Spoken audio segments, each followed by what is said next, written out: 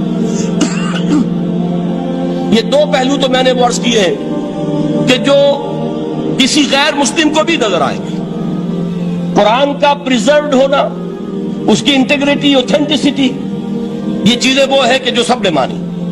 قرآن کے ذریعے تاریخ انسانی کا عظیم ترین انقلاب برپا ہونا، یہ وہ بات ہے کہ جو کسی اندھے کو بھی دیکھنی پڑتی ہے۔ اس حقیقت کا اعتراف دشمن کو بھی کرنا پڑتا۔ میں یاد دلا دوں آپ کو، ایچ جی ویلز، آپ نے نام سنا ہوگا، سائنٹیفک فکشن میں اس کا بڑا اونچا مقام ہے، لیکن اس نے تاریخ نسل انسانی پر بھی دو کتابیں لکھی، a short history of the world اور a concise history of the world. Concise history of the world میں وہ شخص حضور کے ذکر پر جب آتا ہے تو میں صرف ذکر کر رہا ہوں، نقل کفر نہ باشد، اس نے حضور کی شخصیت پر بڑے رقیق حملے کیے ہیں، بڑے گھٹیا حملے کیے ہیں۔ حضور کی خاص طور پر تعدد ازدواج کا جو معاملہ ہے، یہ کڑوی گولی ان کے حلق سے اتر نہیں سکتی، اس لیے کہ ان کا آئیڈیل ہے حضرت مسیح اور حضرت یحییٰ، جان دی بیپٹسٹ اینڈ جیسس آف نزارت۔ ان دونوں نے ایک شادی بھی نہیں کی، تجرد کی زندگی بسر کی، لہذا ایک شادی بھی ان کے نزدیک گھٹیا فعل ہے۔ تو حضور نے تو کی ہے 11 شادیاں، 11 نکاح کے۔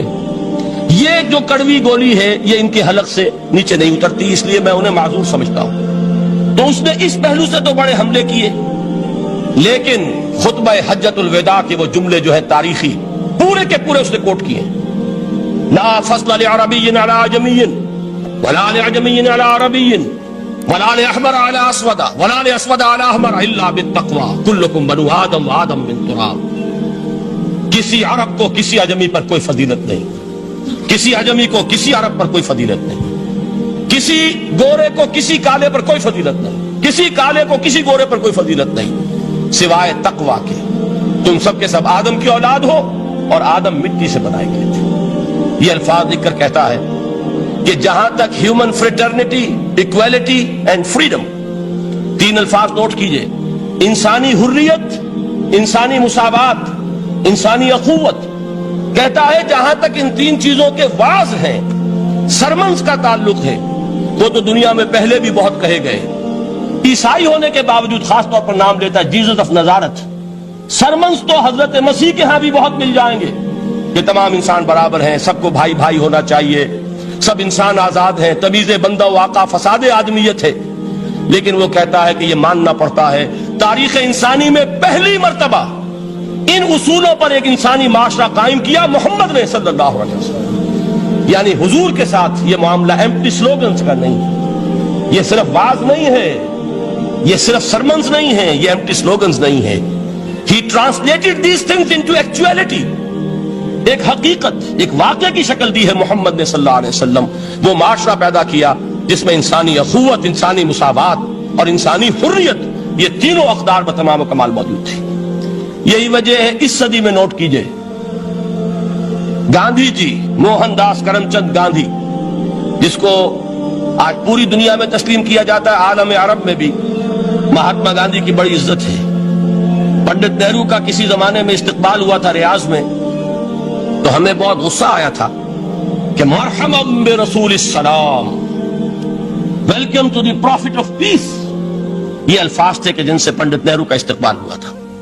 غصہ ہمیں بہت آیا، یہ رسول کا لفظ استعمال کر دیا انہوں نے۔ بعد میں ہم نے سوچا بھائی رسول کے معنی ان کے ہاں ایلچی کے ہیں، تو انہوں نے اس کو اپنی جو بھی غلطی میں سمجھا یا صحیح سمجھا اس کو چھوڑ دیجئے، میں کوئی سیاسی گفتگو نہیں کرنا چاہتا۔ انہوں نے سمجھا کہ یہ شخص اس وقت امن کا پیغام بر ہے، لہذا اس کو ویلکم کیا۔ بہرحال گاندھی جی کا جہاں تک معاملہ ہے، آپ کے علم میں ہے کہ پوری دنیا میں اس شخص کی عظمت کو تسلیم کیا گیا ہے۔ ہمارا معاملہ ہندوستانی مسلمانوں کا معاملہ یہ دوسرا ہے۔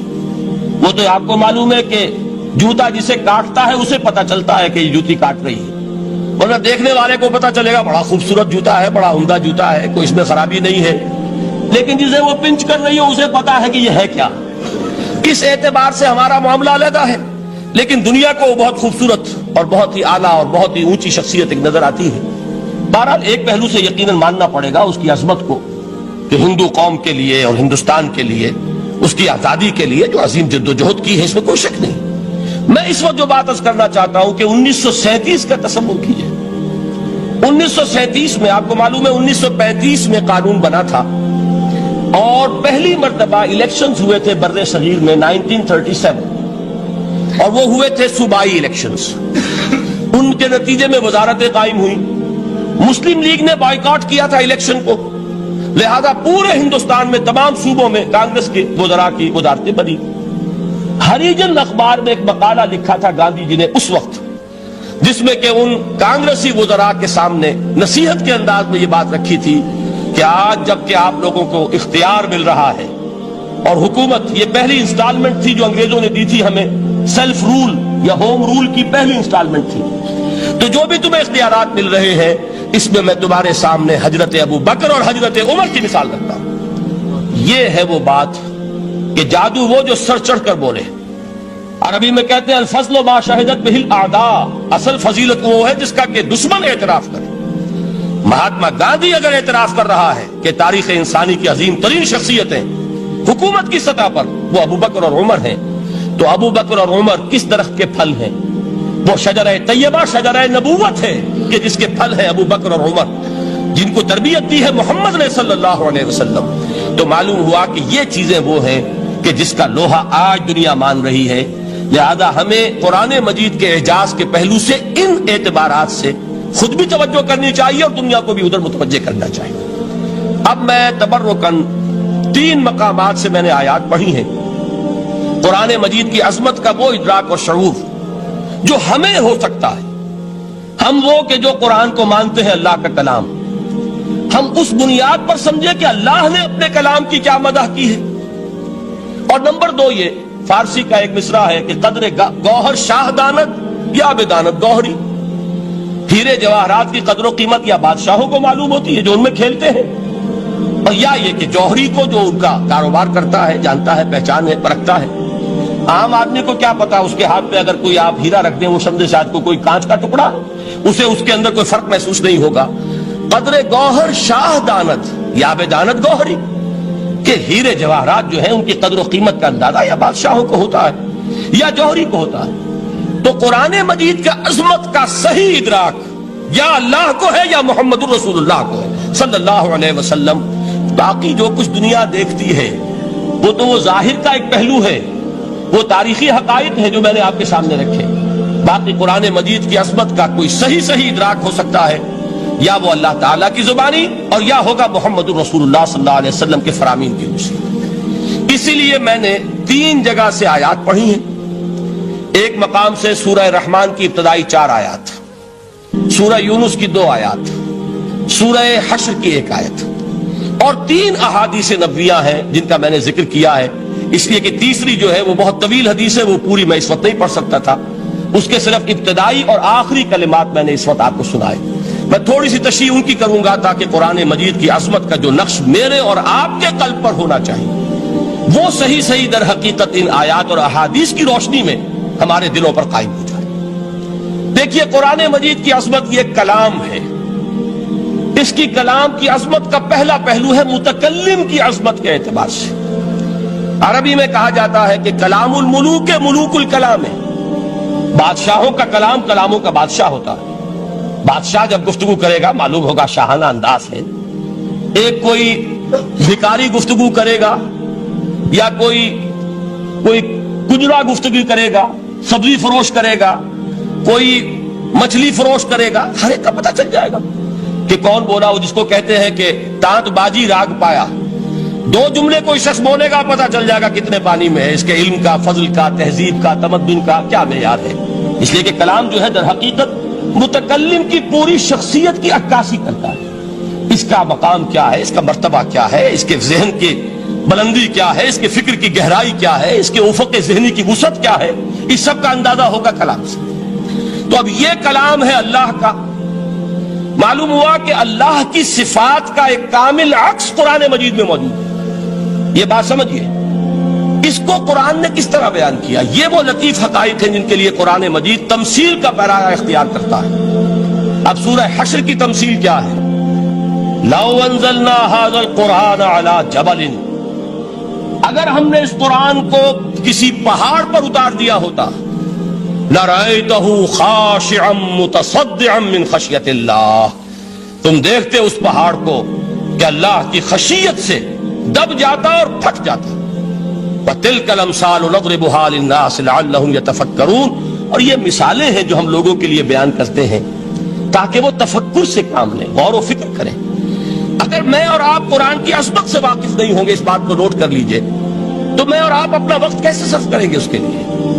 انسان کا ایٹیچیوڈ بڑا یوٹیلیٹیرین ہے، آج کے انسان کا خاص طور پر۔ وہ کسی ایسے ہی کام کے لیے وقت لگائے گا جس میں اس کے لیے فائدہ ہو، اور اس فائدے کی چیز اگر نہیں ہے تو اس کی طرف متوجہ نہیں ہوگا۔ اگر قرآن مجید کی عظمت کا ہمیں ادراک ہو جائے تو ہم اپنا پورا وقت اس کے لیے وقف کر دیں گے، اس کو سمجھیں گے، اس کی گہرائیوں میں غوطہ زنی کریں گے، جیسے اقبال نے کہا کہ قرآن میں ہو غوطہ زن اے مرد مسلمان۔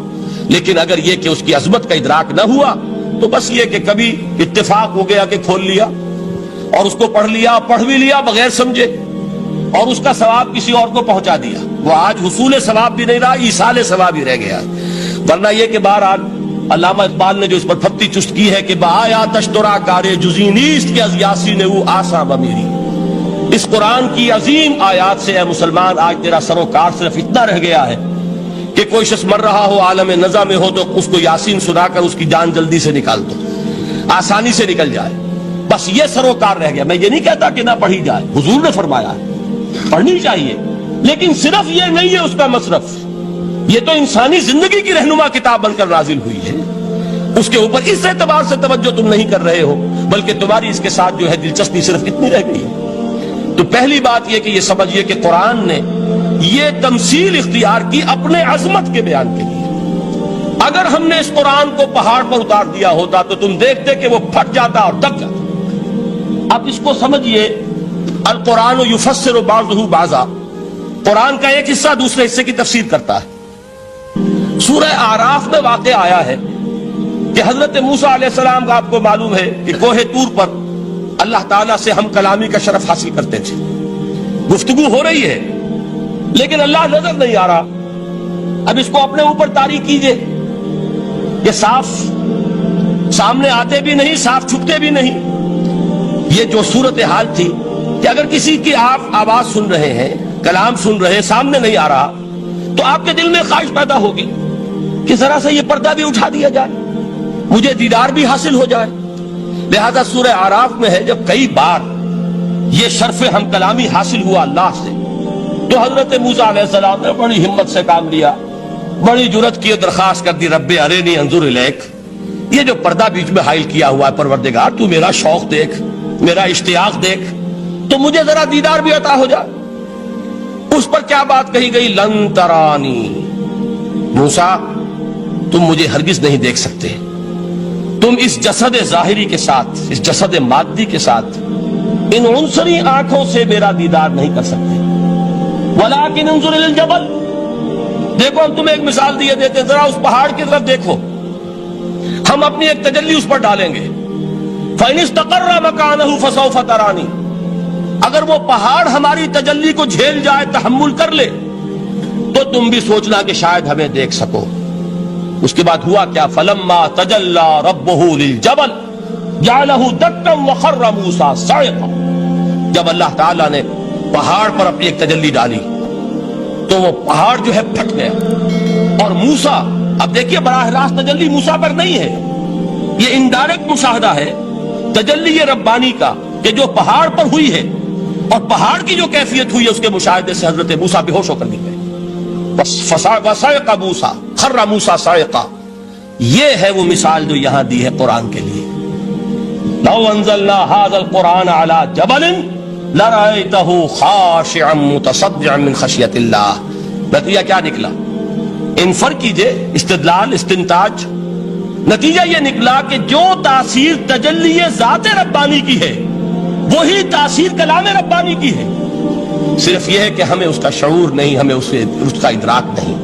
یہ بالکل ذات کی تجلی کی جو تاثیر تھی وہی قرآن خود بیان کر رہا ہے کہ اس کلام ربانی کی. اس کو بھی علامہ اقبال نے خوب کہا ہے، فاش گویم آنچ در دل مزمرست. صاف کہہ دیتا ہوں جو کچھ میرے دل میں ہے. این کتابیں نیست چیزیں دیگر است. اسے کتاب نہ سمجھ بیٹھنا قرآن کو، یہ کتاب نہیں ہے، کچھ اور ہے. کچھ اور کیا ہے؟ مثل حق پنہاؤ ہم پیداستو زندہ پائندہ گویاستو. یہ تو جیسے اللہ تعالیٰ کی ذات ہے، مثل حق، ذات حق سبحانہ و تعالیٰ کی طرح یہ زندہ ہے، پائندہ ہے. مثل حق پائندہ گویاستو، یہ جو ہے زندہ ہے، یہ متکلم ہے، کلام نہیں ہے. کل صفات ربانیہ جو ہیں ظاہر اور باطن، مثل حق پنہا، ظاہر و پنہا، اور حی و قیوم جیسے اللہ کی ذات ہے، وہی صفات اس کلام کی ہیں. اور اس کے بعد وہ شعر آیا تھا جو میں پہلے سنا چکا ہوں، چوں بجاں در رفت جاں دیگر شود. جب یہ قرآن کسی انسان کے اندر سرایت کر جاتا ہے، اس کے دل پر نازل ہوتا ہے. دیکھیے یہ الفاظ آپ کو کہیں اور نہیں ملیں گے. میرے نزدیک جہاں علامہ اقبال اس دور میں قرآن کی عظمت کا سب سے بڑا ثبوت ہے، وہاں عظمت قرآنی کے سب سے زیادہ واقف اور اس کا سب سے زیادہ شعور رکھنے والے بھی علامہ اقبال.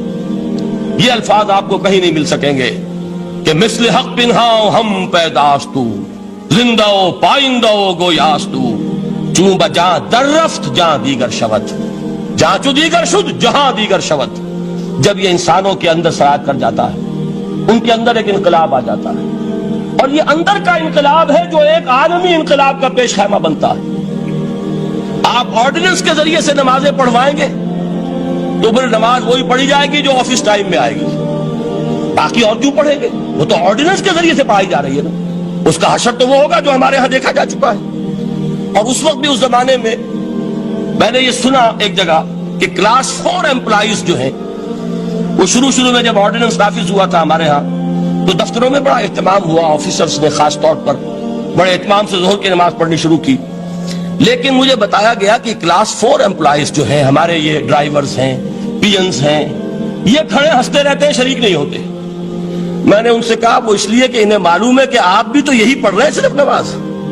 باقی آپ کے ڈرائیور سے اور آپ کے خانسامہ سے یہ بات چھپی ہوئی نہیں ہے کہ عصر آپ نے بھی نہیں پڑھنی. یہ صرف زور ہے جو آپ پڑھ رہے ہیں.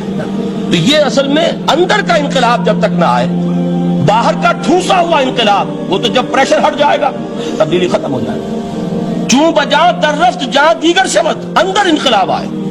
جب اندر تبدیلی ہو جائے گی اب انسان کا پورا وجود بدلے گا. پھر اس کے اندر سے تبدیلی جو ہے وہ ابھرے گی، اسے کسی خارجی دباؤ کی ضرورت نہیں ہوگی. جہاں چو دیگر شد جہاں دیگر شود. اور جب انسانی شخصیتوں کے اندر یہ انقلاب اندر سے آتا ہے تو پھر وہ عالمی انقلاب بنتا ہے. جیسے کہ محمد رسول اللہ کا انقلاب.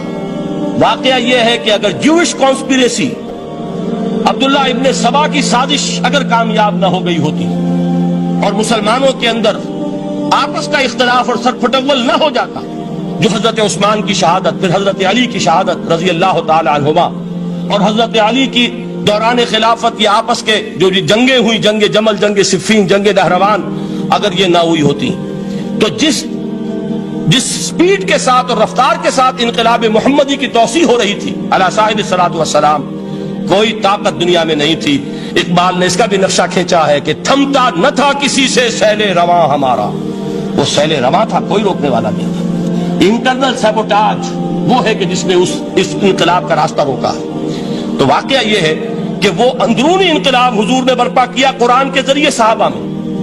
اندر سے جو انقلاب تھا اس نے عرب میں ایک انقلاب کی شکل اختیار کی. اور یہ انقلاب جو ہے اتنی اپنے اندر قوت رکھتا تھا، اتنی پوٹینشیلٹی تھی اس کی کہ وہ 20 برس کے اندر کہاں آکسس دریائے جیہوں، کہاں اٹلانٹک. تصور تو کی تاریخ میں اس سے پہلے اتنی بڑی کوئی مملکت قائم ہوئی نہیں. کہاں یمن اور کہاں ایشیائے کوچک، ایشیا مائنر ٹرکی، یہاں سے وہاں اور وہاں سے یہاں، اتنی عظیم مملکت حضرت عثمان رضی اللہ تعالیٰ عنہ کے عہد خلافت میں ہو چکی تھی۔ یہ بات اگر یہ چلتا معاملہ آگے تو کوئی قوت اب نہیں رہی تھی۔ سلطنت روما ختم ہو چکی تھی، سلطنت کسرا ختم ہو چکی تھی، پرچے اڑ گئے تھے، اب کون سی طاقت رہ گئی تھی جو سیلاب کا راستہ روکتی؟ یہ وہ یہودی سازش ہے جس نے اندر سے سیبوٹاج کیا۔ بہرحال یہ ہے انقلاب محمدی کا طریقہ، اندر سے تبدیلی۔ اسی کو علامہ اقبال نے کہا ہے، تیرے ضمیر پہ جب تک نہ ہو نزول کتاب، گرہ کشا ہے نہ راضی نہ صاحب کشاف۔ یہ قرآن اب بھی تم ایسے محسوس کرو کہ جیسے تمہارے دل پر نازل ہو رہا ہے۔ اور مجھے یاد آیا امام ابن قیم رحمۃ اللہ علیہ، ان کا ایک بڑا پیارا جملہ ہے۔ وہ کہتے ہیں قرآن کے بعض پڑھنے والے ایسے ہیں کہ جب وہ قرآن کو پڑھتے ہیں تو یوں محسوس کرتے ہیں کہ قرآن مصحف میں لکھا ہوا نہیں ہے، ان کے اپنے دل کے اوپر کندہ ہے، دل کے اوپر سے پڑھ رہے ہیں، یعنی اتنی کامل مطابقت وہ محسوس کرتے ہیں، اپنی فطرت، ہیومن نیچر اور قرآن کے اندر اتنی مطابقت ہے، اس طرح وہ ٹیلی کرتے ہیں ایک دوسرے کے ساتھ کہ محسوس ہوتا ہے کہ وہ کتاب ان صفحات میں لکھی ہوئی نہیں ہے بلکہ لوح قلب پر لکھی ہوئی ہے کہ جہاں سے وہ انسان اسے پڑھ رہا۔ تو پہلی بات تو قرآن مجید کی آیت کے حوالے سے اس پہلو سے ہمارے سامنے آئی کہ جو تاثیر ہے ذات ربانی کی تجلی کی، وہی تاثیر ہے اس قرآن مجید کی، بشرطے کہ ہمارے دل جو ہیں وہ کچھ اپنے اندر اس استعداد اور صلاحیت کو پیدا کر لیں۔ دوسرا مقام ہے سورہ یونس کا۔ اب کسی کلام کی عظمت کا دوسرا پہلو ہو سکتا ہے اس کی افادیت کے اعتبار سے، اس سے فائدہ کیا ہوگا نوع انسانی کے لیے۔ دیکھیے دو آیات، یہ عظیم خزانے ہیں عظمت قرآن کے۔ سورہ یونس میں یا ایھا الناس، اے لوگو، قد جاءتکم موعظۃ من ربکم وشفاء لما فی الصدور وہدی ورحمۃ للمؤمنین۔ چار الفاظ نوٹ کر لیجئے۔ اے لوگو، آ گئی ہے تمہارے پاس وہ چیز تمہارے رب کی طرف سے جو موعظہ ہے۔ موعظہ کسے کہتے ہیں؟ نصیحت۔ اس بات کو ذرا سمجھ لیجئے، ترتیب کیا ہے۔ نصیحت اسے کہتے ہیں، جی رہا نہیں جا رہا، میں نے اس کی ترتیب بدلی ہوئی ہے۔ مجھے یاد دلایا ایک صاحب نے کہ سورہ رحمان کی ابتدائی آیات کا بیان تو رہ گیا، وہ رہا نہیں، میں نے پڑھا کسی اور ترتیب سے تھا، بیان کسی اور ترتیب سے کر رہا ہوں۔ پڑھنے میں 4، 2 اور 1، اور اب جو میں بیان کر رہا ہوں پہلے ایک آیت سورہ حشر کی جو بیان کی، اب 2 آیات ہیں سورہ یونس کی۔ لوگوں، تمہارے پاس آ گئی ہے تمہارے رب کی طرف سے موعظت، اور تمہارے سینوں کے اندر جو روگ ہیں ان کے لیے علاج۔ توجہ کیجئے گا، ہم نے قرآن کو کیا سمجھا ہے؟ صرف ایک مقدس کتاب، ایک حصول ثواب یا ایصال ثواب کا آلہ۔ قرآن ہے کیا؟ نمبر 1 موعظہ۔ موعظہ کسے کہتے ہیں؟ وعظ اسے کہتے ہیں وہ بات جس سے دل نرم ہو جائے، دل کے اندر گداز پیدا کرنے والی شے۔ وجہ کیا ہے؟ اعلیٰ سے اعلیٰ حکیمانہ بات کسی سے کہی جائے، دل سخت ہے، اثر نہیں ہوگا، ایک کرسٹ آ جاتا ہے انسان کے دل کے اوپر۔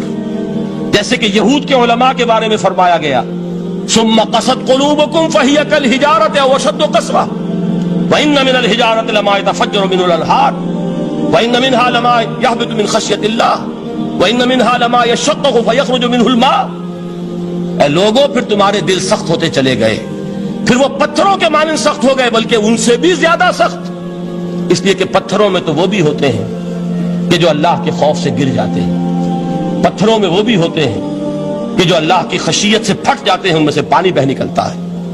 پتھر تو اس طرح کے ہیں، لیکن انسان کا دل جب سخت ہو جائے، جب پتھر بن جائے، تو کوئی شے دنیا کی اس کی سختی کا مقابلہ نہیں کر سکتی۔ پہلے اس سختی کو نرم کریں گے، جیسے زمین ہے چٹیل زمین، اس زمین کے اندر ہل چلے گا تو بارش جو ہے فائدہ دے گی، اس کو آپ زمین کو نرم کرتے ہیں تاکہ وہ بارش کو جذب کرے، ورنہ چٹیل زمین ہے سخت، وہ پانی بہ جائے گا اور وہ زمین کے اندر جذب نہیں ہوگا۔ تو پہلا لفظ استعمال کیا موعظہ۔ یہ قرآن واعظ ہے، نصیحت ہے، دلوں کو نرم کرتا ہے، دلوں پر جو کرسٹ آ گیا ہے سخت اسے توڑتا ہے، اس میں ہل چلاتا ہے۔ پھر کیا کرتا ہے؟ پھر جب یہ جذب ہوتا ہے، شفاء لما فی الصدور، جو سینے کے روگ ہیں ان کے لیے شفا ہے۔ اب آپ غور کیجئے گا، علامہ اقبال نے انہی 2 اعتبارات سے مسلمانوں کا مرثیہ کہا ہے کہ مسلمانوں نے اس قرآن کو نہ موعظہ کے لیے استعمال کیا اور نہ تزکیہ نفس کے لیے استعمال کیا۔ بلکہ اس کو تو صرف بنا لیا ہے وہ جان آسانی سے نکالنے کا نسخہ یا ایصال ثواب کا آلہ۔ چنانچہ کہتے ہیں واعظ کے لیے واعظ دستاں زنو افسانہ بند، واعظ جو ہے ہمارے داستانے کہتے ہیں، افسانے کہتے ہیں، قصے کہتے ہیں، لطیفے کہتے ہیں، معنی او پست و حرف او بلند، اس کے بیان میں معنی تو ہوتے ہیں بہت ہی گھٹیا نیچے کے پست، الفاظ کا شکو ہوتا ہے، الفاظ بہت اونچے ہوتے ہیں۔ از خطیب و دیلمی گفتارے او با ضعیف و شاذ و مرسل کارے او، سارا واعظ و نصیحت جو ہو رہا ہے وہ ضعیف حدیثوں کے ذریعے سے، ضعیف روایات، وہ روایات بخاری کی ہو، مسلم کی ہو، ترمذی کی ہو، ابن ماجہ کی ہو، کہاں خطیب بغدادی اور دیلمی وہ کتابیں کہ جن کی کوئی سند نہیں ہے، وہاں کی روایات کے ذریعے سے لوگوں کو تذکیر کرنے کی کوشش کر رہے ہیں۔ با ضعیف و شاذ و مرسل کارے ہو، ضعیف روایات، شاذ روایات، مرسل روایات جن کا سلسلہ روایت محمد الرسول اللہ تک متصل نہیں ہے، اس کے ذریعے سے کر رہے ہیں، حالانکہ موعظہ سب سے بڑا موعظہ یہ قرآن تھا۔ قرآن کہتا ہے خود فذکر بالقرآن من یخاف وعید، اے محمد صلی اللہ علیہ وسلم آپ اس قرآن کے ذریعے نصیحت کیجئے، یہ قرآن ہے جو دلوں کی سختی کو ختم کرے گا، گداز پیدا کرے گا۔ دوسری طرف علامہ اقبال کیا کہتے ہیں کہ جہاں تک ہمارے ہاں جو بھی تصوف کے معروف حلقے ہیں، صوفیاء حق کی بات نہیں کہہ رہا، وہاں قوالی ہو رہی ہوگی تو حال آ جائے گا، صوفی پشمینہ پوش حال مست، از شراب نغمہ قوال مست، قوال سے جو کچھ مل رہا ہے، حال آ رہا ہے، مستی آ رہی ہے، کیف اور سرور حاصل ہو گیا ہے، صوفی پشمینہ پوش حال مست، از شراب نغمہ قوال مست۔ لیکن یہ کہ اس کی محفل میں در نمی سعادت بقرآن محفلش، اس کی محفل میں قرآن کا کہیں گزر نہیں ہے، جبکہ محمد الرسول اللہ صلی اللہ علیہ وسلم کی بھی ایک محفل ہوتی تھی، محفل سماع۔ وہ محفل سماع کیا تھی؟ حضور صحابہ سے فرمائش کر کر کے قرآن سنتے تھے۔ حضرت عبداللہ ابن مسعود رضی اللہ تعالیٰ عنہ کی روایت موجود ہے کہ مجھے ایک مرتبہ حکم دیا حضور نے کہ قرآن سناؤ، میں نے عرض کیا حضور آپ کو سناؤں، آپ پر تو نازل ہوا ہے، تو حضور نے فرمایا نہیں، مجھے کسی اور سے سن کر کچھ اور لطف حاصل ہوتا ہے۔ اب امتثال امر میں حضرت عبداللہ ابن مسعود رضی اللہ تعالیٰ عنہ نے سورہ نساء پڑھنی شروع کی، 41ویں آیت پر پہنچے، چشم تصور سے دیکھیے کہ حضور بھی تشریف فرما ہے، صحابہ کرام کی محفل ہے، اور صحابہ کیسے بیٹھا کرتے تھے ادب کے ساتھ۔ ایک روایت میں الفاظ آئے ایسے بیٹھتے تھے ساکت و صامت ہو کر، بالکل خاموش، سکون، ساکن اور ساکت اور صامت، کہ جیسے ان کے سروں پر پرندے بیٹھے ہیں کہ ذرا جنبش کریں گے تو پرندہ اڑ جائے گا، اس ادب کے ساتھ۔ تو وہ محفل جو ہے حضور صلی اللہ علیہ وسلم کی، اور ایک صحابی حضرت عبداللہ ابن مسعود گردن نیچی کیے ہوئے ہیں اور قرآن پڑھتے چلے جا رہے ہیں۔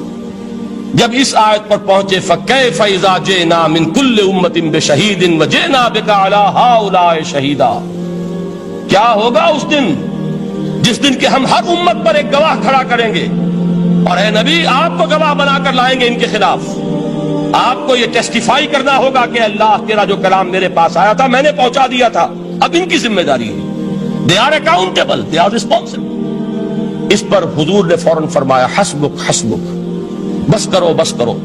اور حضرت عبداللہ ابن مسعود فرماتے ہیں کہ میں نے جب نگاہ اٹھا کر دیکھا حضور کے آنکھوں سے آنسو روا تھے۔ یہ ہے سماع، یہ محفل سماع ہے، کاش کہ اللہ تعالی ہمیں اس کی توفیق عطا فرمائے۔ یہ ہے مسنون محفل سماع، اس قرآن کے اندر وہ گداز ہے۔ آیا کہ نہیں 7ویں پارے کی بالکل آغاز میں وَإِذَا سَمِعُوا مَا أُنزِلَ إِلَى الرَّسُولِ تَرَىٰ أَعْيُنَهُمْ تَفِيضُ مِنَ الدَّمْعِ مِمَّا عَرَفُوا مِنَ الْحَقِّ يَقُولُونَ رَبَّنَا آمَنَّا فَاكْتُبْنَا مَعَ الشَّاهِدِينَ۔ تو یہ ہے دوسری چیز کہ در حقیقت تزکیہ نفس کا ذریعہ یہ قرآن ہے۔ سینوں میں جو روگ ہیں، حب دنیا، حب مال، حب شہرت، حب اقتدار، جس کو کہ ایڈلر کہتا ہے دی ارج ٹو ڈومینیٹ، میرا غلبہ ہو، میرا تسلط ہو، میں نمایاں ہو جاؤں، میری حکومت بن جائے، اختیار میرے ہاتھ میں آ جائے، دی ارج ٹو ڈومینیٹ، یہ ساری ارجز ہیں ہماری در حقیقت جس سے فساد رونما ہے۔ یہ حب مال ہے جس کی وجہ سے ہمارے اندر تنافس ہے۔ الہاکم التکاثر حتی زرتم المقابر، یہ کثرت اور بہتات کی طلب تمہیں غافل کیے رکھتی ہے یہاں تک کہ قبروں تک جا پہنچتے ہو۔